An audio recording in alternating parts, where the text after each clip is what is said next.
Isn't it about time for somebody's favorite radio program? This is America's Outdoor Talk program. Are you ready to get rowdy? Outdoors This Week with your host, Alex Langer. Alex Langer. We've got fishing. Believe me, folks, I have been there, and the fishing has been tremendous. Hiking. Adios. Have a nice trip. Camping. This is a real adventure. How do you know? When you're an experienced woodsman like me, you get a feel for these things. Oh, really? Heck, we've even got kayaking. I'm going to show you kids the time of your life. We've got all the info you need for a safe and fun day in the sun. It's a darn good thing we found you when we did. There's something horrible roaming these woods. And you've got Outdoors This Week. Outdoors This Week. And now, here's your host, Alex Langer. Why, that would be me, wouldn't it, Lynn? That is you. Who dares call my name? You got a reverb? Call my name? Name. Listen, folks, first of all, welcome to another edition of Outdoors This Week, your weekly fishing news magazine and discussion area, if I may be so bold. We have a very, very big show today. We always have a big show, but today it's extra big. I mean, last week we had Bill Dance. This guy is, I'm sure in his mind, he's as big as Bill Dance. Yeah. That's right. Who would it be, you might ask? Why, none other than professional angler Randy Howell. Randy began guiding on Kerr Reservoir in North Carolina at the tender age of 11 and has never had a job outside the fishing industry. His dad got him into fishing, as he was a dedicated bass fisherman himself. His dad owned a fish camp at the marina on Lake Gaston. That's where Randy got his guiding experience. At the age of 14, Randy had the honor of taking Kevin Costner and Tim Robbins out on the lake to catch some bass. Now, I guess Kevin just wanted to race around in the bass boat, and Robbins, I'm not sure what he was doing, but I think Robbins was just happy he was on a boat doing anything. We're going to talk to Randy Howell today, and Randy also has a Christian charity called the King's Home that he's raised a bunch of money for, and we're going to talk about that as well. He's also got a magazine, which you'll find out about today as well. Then we have all the usual suspects today. We have Lynn's Southern Gentlemen. They are, of course, Larry White, who is happily married and is a grandfather, Lynn. Oh. And then we have Sammy, the Tweety Bird himself, Sammy Lee, from the Bass Fishing Hall of Fame. And then we have, I keep forgetting, our old buddy Wade Bourne. Thank you, Wade Bourne.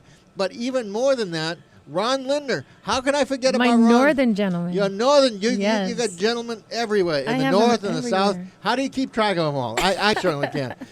Folks, welcome to another edition of Outdoors This Week. We'll be right back after this. Don't go away.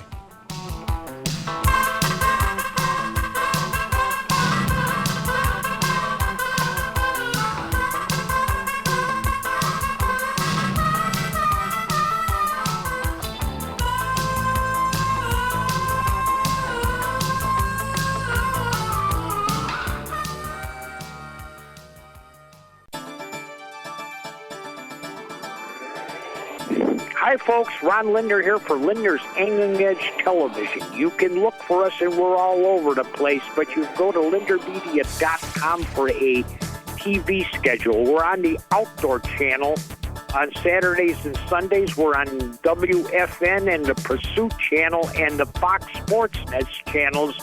All through the week, we're playing on many diverse days. We've probably got the most widespread play we've ever had in the 43 years we've been on television. So you can, and by the way, we're airing two completely different shows. The one that appears on the Outdoor Channel is one show, and the one that's appearing on all the other channels and the broadcast markets, etc., is a completely different show. All are fresh made. This is all was made in 2012. The shows that are on the Outdoor Channel, however, are longer, and they only cover one species of fish, one area, one time, something we don't do with the other shows. Sometimes we would have two and as many as three different episodes that we call them, with different fish, different guys. This one stays with one group of people, but it gets in-depth. That's what the thing is about. It's in-depth fishing. We get in to really explain the where, whens, and whys. At any rate, I am down in Florida. I will say that the weather has been unseasonably warm. For this time, January, the water temperature is topping near 70 most days, and it's the warmest I've ever seen it at this time. The fishing, however, is not that good. It's, at best, I could say it's fair to slow, spotty. We just got through talking to a guide here, and he said the same thing. His fishing has been spotty. We caught 11 snook yesterday. That's the good news. The bad news is they were all shrimps, little guys. We had no big ones at all. The trout fishing has been, again, spotty. We get into them and we lose them. A lot of bluefish running through here, but that comes with us under the category of ladyfish and jacks and bluefish. That's called junkfish. Good line puller's a lot of fun, but if they're big, especially if they're big ones. And we did catch a 20-pound plus jack on 10-pound test line, which would strain the best of anybody. We've had a number of tarpon. You go to my Facebook site, Ron Linder Facebook, and you can see pictures of tarpon that we've been catching, mostly small ones. We got small ones in a river here. And we do know where they're at. And we've had these zero dialed in for a couple of years. We can almost go out there and catch them at will. They get up to about 50 pounds tops. You'll see a picture on my Facebook site of one that was pushing fish. It was about 45 pounds. My brother-in-law, his first tarpon he ever caught. He ran around the boat for 20 minutes on 10-pound test line, wondering if he was ever going to land it. A lot of fun. Temperatures are nice. Got a call from back north where I live in Brainerd, Minnesota. It was 20 yesterday. It was 27 below zero. 27 below zero. The people over there are sniveling and crying, especially the guys that are on ice fishing patrol. That's Billy, Jimmy, and Daniel. They filmed the JC's Ice Derby up there for Mills Fleet Farm, which is a big chain store. And the ice was finished. They said by noon, everybody was gone. They couldn't even take it anymore. My son, Billy, who did a lot of the main filming, he says he thought his fingers were going to freeze off hitting the camera button. That's the news from us. Oh, out in California, nephew Troy, Al's son, won his first tournament and then come right behind it with a second big tournament and bombed. So that's there. Al is right now in Lake Havasu in Phoenix. So we got people out southeast, southwest, up north, and up in Canada. If you go to the Facebook site, you'll see them catching lake trout up in Canada, up in the Ontario provinces, and catching lake trout through the ice. Well, that's the report for now, the weather-wise and what we've been doing, and depending on where you are, there's always a way to fish.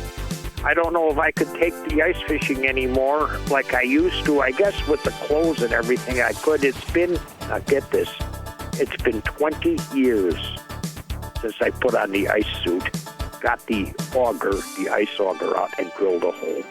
20 years. And I'm not looking forward to it. I'll do it one more day before I go to meet the Lord, but I will do it one more time. That's it for now. See you later, folks.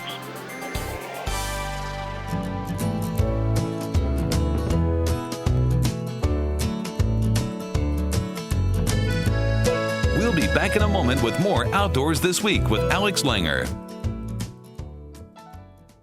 Big fish coming up on Bass Pro Shops Outdoor World. Have you ever wanted to disappear into the woods? Have you ever wanted to tie your own flies, but never taken the time? Have you ever wanted to speak turkey? Then you belong at Bass Pro Shops. Every week, we offer free skills workshops to help you get started. See the store or go to BassPro.com for more information. Bass Pro Shops. Your adventure starts here. Going fishing just to catch fish and going fishing to catch big fish are two vastly different pursuits. If you're serious about catching the fish of a lifetime, no matter what species, here's some things to remember. First of all, fish alone unless it is an experienced guide. Catching big fish demands a level of concentration, experimentation, and focus that's difficult to achieve when you're spinning tails with a buddy. Get your face out of your fish finder or tackle box long enough to notice shifting winds, current, water conditions, and diving birds after bait fish. Soon you'll start noticing patterns in the way big fish feed. Remember, big fish don't feed often, but when they do, they want a mouthful. So use big fresh caught live baits and big artificial baits. Also remember that speed and big fish don't mix. A patient, methodical presentation is the one most likely to result in that big fish. I'm Larry Whiteley, and this is Bass Pro Shops Outdoor World. Thanks, Larry. Hey, Lynn, do you remember Dances with Wolves? I do. Remember Kevin Costner that starred in that? Yes. My next guest, Randy Howell, fished with Kevin Costner and Tim Robbins. That's so cool. Tim is married to Susan Sarandon. Susan Sarandon, yeah. I love both of those guys. That's so cool. And on top of that, he's also been in the Bassmaster Classic 11 times. Wow. So that's kind of incredible. That is. My next guest, in fact, my only guest for this hour, is Randy Howell. Randy began guiding in Kerr Reservoir in North Carolina at the tender age of 11 and has never had a job outside the fishing industry. Kind of like me, Lynn, you know? Just like you. And I'm not that young. I'm a lot older than 11. And so is Randy, by the way. Randy is an Elite Series angler. Randy, first of all, come out from behind the curtain and sign in, please. Hello, how you guys doing? Good. How you doing, Randy? I'm listening there and laughing along the way as I hear you talk. That's great. What's Kevin Costner really like, Randy? Well, I'll tell you guys, I was so young when I did that. I was 14 years old, and he came up. I was in school, and my mom and dad ran this small fish camp marina, and he drove up in a van with all the other movie set folks that were trying to get away for the weekend from making the Bull Durham movie there in North Carolina, and asked about going fishing. So I stayed out of school the next day, played hooky to take those guys out, me and my dad and one other guide. And he really was a nice guy, but we didn't know him because we weren't into the movies, and he was just starting to become a big star. He had just done the Elliot Ness Untouchables movie. Yeah. And so he wanted to drive my boat and run my boat around fast more than he did fish. He enjoyed the speed and the bass boat. Had an old Mercury 150 XR2 that was kind of loud and hopped up. It was kind of a fast old motor, and he just wanted to do that all day. So we had a good day, and he signed me a autographed picture, said, "Get out of that boat, boy, and go to the movies." So it was pretty neat. More importantly than fishing with Kevin Costner, did you feel guilty about skipping school? Not really. Not at all. I had a pretty good deal there. My teachers, I went to a private Christian school. My teachers knew what I was doing, and as long as I kept my grades A and B's and called everything up, they'd excuse me to go out to guide like that because I was making a little money, so it was okay. It says here you don't have a least favorite lake. Let me ask you, first of all, why that is, and I think it's a great philosophy, actually. Yeah. I try to eliminate any negatives or anything in my mind to keep me from ever doing good somewhere, because I had named a place or two back in years past, and then I'd go back there for a tournament and I'd do bad again. I said, well, that's because I'm thinking about not liking it and I've got a bad attitude toward it. So basically, all the lakes are great. It's just you got to do the right thing to figure out how to catch the fish. So it's not the water's fault, it's the fisherman's fault. That's a great line. It really is not the water's fault. What are your 2 or 3 go-to lures? Well, there's, it all depends on the region, of course, and the type of water, the depth, and things like that, of course. But probably day in and day out, you can go anywhere in the country with just a Gary Yamamoto Senko. That Senko will catch fish anywhere. I've learned that over the years. And just a green pumpkin Senko, to get even more specific, you can take that one color and that one bait, just a 5-inch Senko, and you can fish it weedless, wacky style, or with a weight or without weight, on a Carolina rig, on a drop shot, any way you want to fish it, and it'll always catch fish for you. So that's probably number one. And then Number two, I like a jig a good bit, just a rattleback jig, just a black and blue rattleback jig. That's a good big fish bait. Yeah, it is. I mean, the Senko generally catches small fish. Would you agree or disagree with that, or is that negative thinking? Well, if you throw it around a lot of fish, a lot of small fish, of course, you'll catch a lot of small fish on it, but you also catch this big fish when you fish it in an area that's got some big fish in it. If you just don't have, it's just such an effective lure that is any of the smaller aggressive fish will bite it before a big fish is able to sometimes. So it still catches big fish in the right areas. That's very positive of you, Randy, if I do say so myself. We got to take a quick break. When we come back, I want to ask you about your big fishing techniques, all right? Okay. All right, folks, we'll be right back with Randy Howell. Don't go away.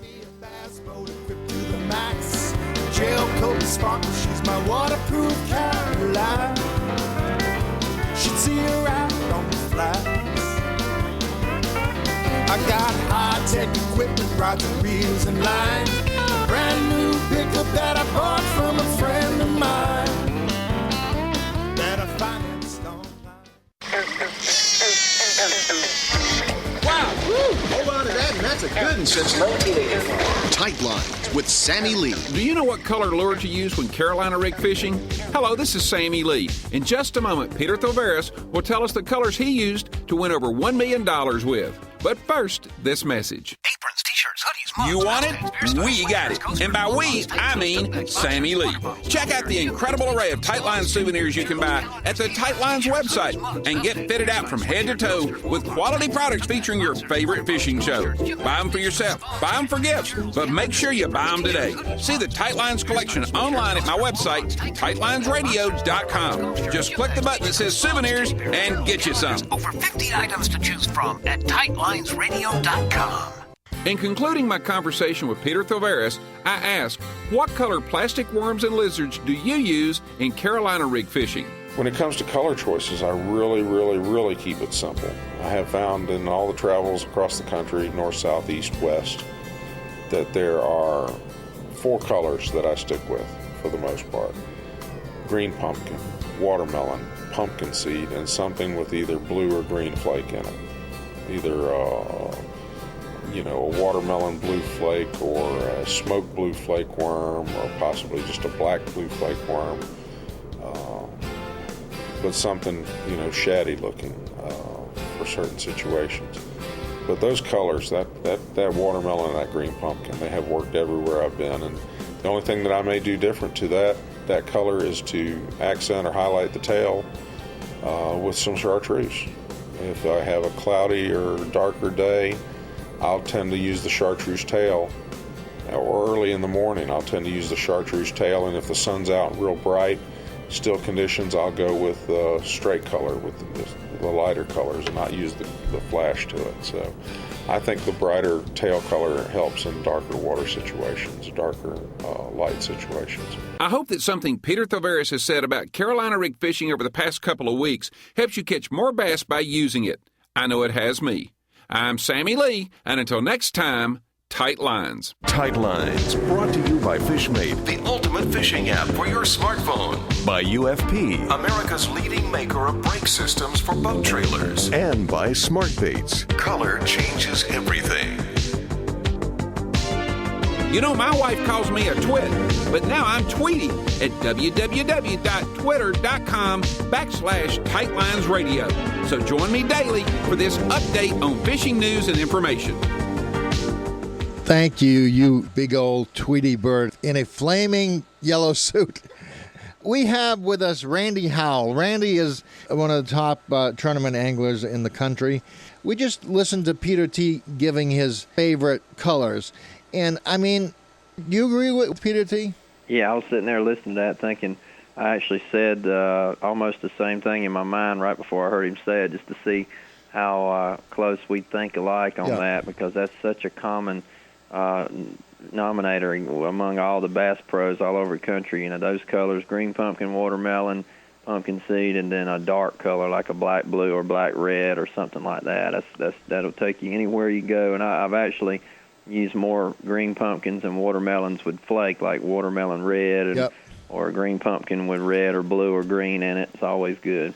How difficult is it?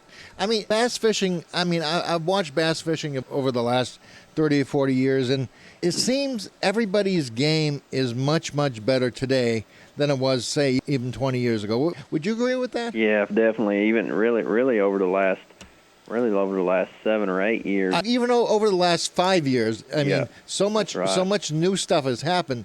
Electronics, everything that we couldn't even imagine way back when, in the dark ages, when you weren't even born yet. Right. And I attribute that to the age of information, the internet, mostly with all the instant, news, with all the websites, all the videos, all the YouTube things. I mean, you can learn anything you want to learn about fishing and just on that internet now, and that really has changed the learning curve. So the younger generation, younger anglers are able to come along and get all that knowledge and information without having to spend so many hours on the water to get it. The internet has generally not been given as much credit as I think it deserves in bass fishing, because, like you say, any information is at your fingertip. You got to think enough to type it in, and you got it. That's right. And magazines, magazines are still, are still popular, like the Bassmaster magazine and others. And me and a couple other pros started our own magazine called Bass magazine. What is Bass? Tell me about it. Bass, we wanted a magazine that was kind of done by anglers, so it would be a little more in-depth how-to, a lot of little quick tidbit articles that would teach you a lot of details about everybody's specific specialties. Like Aaron Martins is a finesse specialist. Brent Chapman's a power specialist. I'm kind of a versatile type guy. Yep. So we've got us, and then we've got best pros among FLW and Bass, whereas most magazines only have one tour or the other. We kind of cover both pros from both spectrums, have a lot of good information with a lot of good color and photos, and we're increasing the size of the magazine. On the third issue coming out, it's going to go from 85 pages to 120 pages. Really? With only about 10% advertising in it, so it's mostly real knowledge that can be helped, a lot of help, and a lot of stuff that's told, a lot of articles that are told by photojournalism more than a lot of words, because the young guys nowadays, they don't want to sit and read a 20-30 minute long article. They want to read something in 5 minutes, but look at a lot of pictures to tell them what to do, and that's kind of what we're going with on that. I kind of felt that way myself when I was reading magazines about 30 years ago. Yeah, so, I know. Where can I get this magazine? BassQuestMagazine.com. You can go on there and get an issue, get a subscription to it, and read some of the portion that we put out on the first one. But it's $20 for a whole year, for a quarterly, 4 issues a year. So it's pretty just like buying one expensive crankbait or 2 Livingston lure crankbaits, $10 a piece, and you've got something that's going to keep on teaching you for a whole year. So it's really good. Is this an internet-only publication? No, it's a paper magazine. It's just a BassQuestMagazine.com is how you go get a subscription to it. Okay. Yeah, so it's not an internet magazine at all. It's just a paper print magazine. Okay, so how do you feel about diving into the world of print journalism right now? Yeah, we're learning a lot about it. Luckily, me, Brent Chapman, and Aaron Martins, the 3 pros that are partners in this, we are mostly using our expertise in the fishing world and our connections and that kind of things to try to bring the people to the magazine. And Tom Leogrand at True Image Promotions, he is our editor and he's our other partner, and he's the expert on putting it all together, and he's got all the writers and all the things. He really does the hard part. We're just the guys here to promote it. So we're hoping that it grows into a nice little magazine. Nothing could be huge, I don't think, to try to compete with anybody like Bassmaster. Of course, we definitely don't want to do that. We just want to have a great magazine to offer to people, and hopefully promote our own sponsors through our platform that way as well. It sounds like you're trying to carve out your own niche, which is like the tippy top of the pyramid, if I may be so bold and say that. Yeah, we're trying to do something a little different, because nowadays it's a lot of talent and a lot of guys, vying for the same sponsorships and the same companies, and if we have something a little different, a little more to offer everybody with our own publication, I think that can only help. I think I'm going to spring for a subscription. BassQuestMagazine.com. BassQuest Magazine. Yeah, that's right. All right, all those words spelled out. All those words spelled out, and we've got it in Facebook too, Bass Quest Magazine on Facebook as well. Okay, all right, BassQuestMagazine.com. I need a subscription, Lynn. Sign me up for Bass Quest. Oh, yeah. Yes, thank you. We appreciate it, too. You won't be sorry. You like it. I want to ask you about the King's Home, but first I got to take a commercial break, and then we'll be right back. All right, Randy? Okay. All right, folks, we'll be right back with the Randy Howell. I'm hooked on hooking up, and there ain't no cure. The only remedy is at the end of my lure. The bigger the better. Break out the headline. There she blows. This was Captain Ahab's cry when he spotted Moby Dick.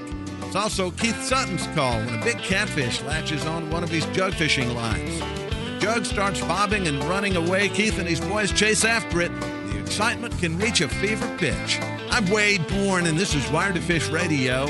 Today, Keith says jugging is a great way to take kids fishing. Stay tuned for more Wired to Fish Radio. It's fun and the easiest way you can help wetlands and waterfowl conservation. I'm talking about attending one of the more than 4,000 Ducks Unlimited banquets held around the country each year. You'll enjoy the company of fellow hunters, have opportunities to win great guns and other items, and have a chance to buy limited edition Ducks Unlimited merchandise you can't get anywhere else. And more than 80 cents of every dollar raised by DU goes straight to conservation. So attend a DU event and bring your family and friends. Visit ducks.org today to find an event near you. For a day at the range, it's hard to beat an accurate pistol and lots of .22 long rifle ammunition. Folks at Smith & Wesson couldn't agree more. And the new M&P 22 pistol fits the bill perfectly. The M&P 22 combines the look, feel, and familiar operating features of the trusted M&P series of centerfire pistols. The M&P 22 is perfect for training or simple shooting enjoyment. To learn more about this new M&P rimfire pistol, visit www.smith-wesson.com. This is Wired to Fish Radio. On yesterday's show, Keith Sutton of Arkansas talked about jug fishing for catfish. This is where you collect several plastic jugs like milk jugs or 2-liter bottles. You tie stout lines to the jugs, add hooks, sinkers, and bait, then toss these rigs overboard to let them float on the surface and be pushed along by the breeze. Keith says this method of catfishing provides high adventure. To me, kind of like being on a whaling ship watching for, you go, there she blows, and that one goes under, and you go chasing it, and time you get it, there's another one down and one going that way, and it gets real exciting real fast. It's one of the best ways in the world to get kids to have a great time. You can take them in the boat with you. You want to always be careful. If you catch big fish, if you grab the line when you get close to your jug, you can cut your hand. So I like to take an old hoe and cut the edges of the hoe off. So I've just got a hook, and I use that hook to grab my lines and pull them in the boat. And I let my kids have jug fished with me a lot. They can hold that pole and grab those lines and get the fish in the boat without actually touching the line. But it gets really exciting and really fun. It's a good way to kind of relax and kick back and enjoy a day on the water with your family. That's Keith Sutton talking about jug fishing for catfish. And that's also today's Wired to Fish Radio. I'm Wade Bourne saying thanks for listening and get outside. Thanks, Wade-O. And I'm going to have to try me some of that jug fishing. My guest today is Randy Howell, and we just have one segment left with Randy. Randy is a professional bass fisherman on the B.A.S.S. Elite Tour.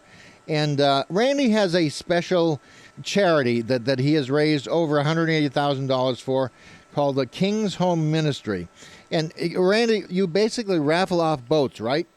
Well, so to speak, we don't call it a raffle, but because it's a nonprofit, but it's actually, people donate to the King's Home by buying a $100 ticket, which gives them a chance for me to give them my boat. So I give the boat away to the actual person who wins the contest, and King's Home basically, benefits from raising the money for their homes, and they give a tax-deductible charity donation for it, and then I'm the one that gives the boat to the person that wins. So it's a win-win for everybody. Triton Mercury and all the sponsors I've got, Power Pole and Lowrance and Iowa, a lot of companies like that are all chipping in little by little to help after they're seeing the benefit of it, because King's Home services over 150 youth that are 10 to 18 years old, girls ranches and boys ranches, and women who have children that are running from domestic violence and bad situations. They help a lot of people.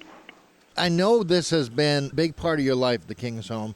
Why is that? Just to see the need in my area and see the situations. I was actually emailed and asked just to come over by them about 5 years ago to see if I could help out to do a little fishing talk to some of their boys that they were trying to rehabilitate that had been through a lot of abuse and things like that, a lot of teenage boys, and I went over to do that. And as I did, I thought I was going over just to do a good little something for somebody, but didn't really know it would ever hit my heart like it did. And when I got over there and saw the situations and heard some of their stories and saw the things they had been through and saw how much need was really in this central Alabama area, but then also in the whole world in general, I just thought, man, I knew right then I was meant to be doing something to help. And we can't do but so much, but everything we do and everything anybody else does is more than is being done before you help. So it all works together to help out. And fishing is a way to connect with young boys and girls also. It really is. I mean, they've got a lake, about a 15-acre lake there at one of the girls' ranch, and they bring all the kids, a lot of teenagers over there, and let them go fishing on the shoreline. And it's been stocked with bass and catfish and brim, so it's a good place to go. And you can talk and lay back and just really relax in that atmosphere when you're fishing and get into somebody's life a little bit and find out what's bothering them and find out how you can try to help them. And it's just a great fun thing, but it's a rehabilitator. They found out it really has helped success in a lot of those kids getting over some of their past problems and looking forward to having a good future. I've done something like that myself in New York City, of all places. And, I was with the inner city kids. I think I got more out of that episode than the kids did. I mean, I felt guilty. Absolutely. I got so much out of it. That's what I feel like, too. Every time I do it, people ask me about it a lot. And every time I say, it's the best feeling you'll ever have when you go and help somebody, anybody. I mean, anytime you're helping. I mean, that's why, I'm a Christian. My faith is a big part of my life, and I speak at a lot of men's events and wild game dinners and things at churches all the time. And after being a part of King's Home now, that's why the Bible's specific about we should help the needy and help the poor and help the brokenhearted and help the people that are in need. And that's why you get your best feeling when you do that. That's true. How many years have you been doing this, Randy? I've been dealing with stuff with King's Home now for about 5.5 years. And we kind of, it evolved into being a national spokesperson for them after about 2 years of just going over and helping and doing a little bit here and there. And then we come up with the idea to do the boat giveaway, and got all my sponsors involved in helping with that. And so now, giving that boat away, last year we sold 960 tickets for $100 a piece, which is $96,000. Then we were like 920 tickets the year prior to that. So it's about $185,000 in 2 years now. So we're raising more with that Triton Mercury boat rig than we are even at a golf tournament that they used to be their biggest fundraiser. That's amazing. Fishing beats golf. That's great. Yeah, I love that. How cool is that? Yeah, I know. So we really want people to get involved. There's still so many, hundreds of thousands of people that never hear about it every year, and I try to get it out there as much as possible because, man, if we could sell 1,500 tickets, that would be so much more. And you would think 1,000 tickets would be easy to sell out of as many anglers there are around the country. That but hopefully it will this year. November 24th, we'll give it away again this year. How can people get a hold of you for this? Now that's real easy online too. It's kingshome.com. Okay. You go right on kingshome.com. You can buy right on there with a credit card, PayPal, anything like that. You can go to my site and click the link. If you don't go there, you can go to randyhowell.com or Randy Howell on Facebook and go right to the King's Home link as well. And it's pretty easy just to follow the picture of the boat on the prompts and go right to the page. Randy, that's terrible. I'm going to have to sign up for two things today. Number one is your magazine. Number two is this King's Home. I'm going to buy a ticket for the raffle. All right? All right, that's great. We appreciate it, man. You'll love it. And then I'll get back on here and do another show with you. Maybe we can do another one right before we do the giveaway, sometime in early to mid-November. I would love that. Lynn, set it up with Randy, all right? Yeah, well, and it's going to be live streamed online on kingshome.com when we draw it, because I hear that music, Randy. We got to run, but okay. Thanks for being on with us, all right? Thank you, Alex. We appreciate you having me. All right, take care.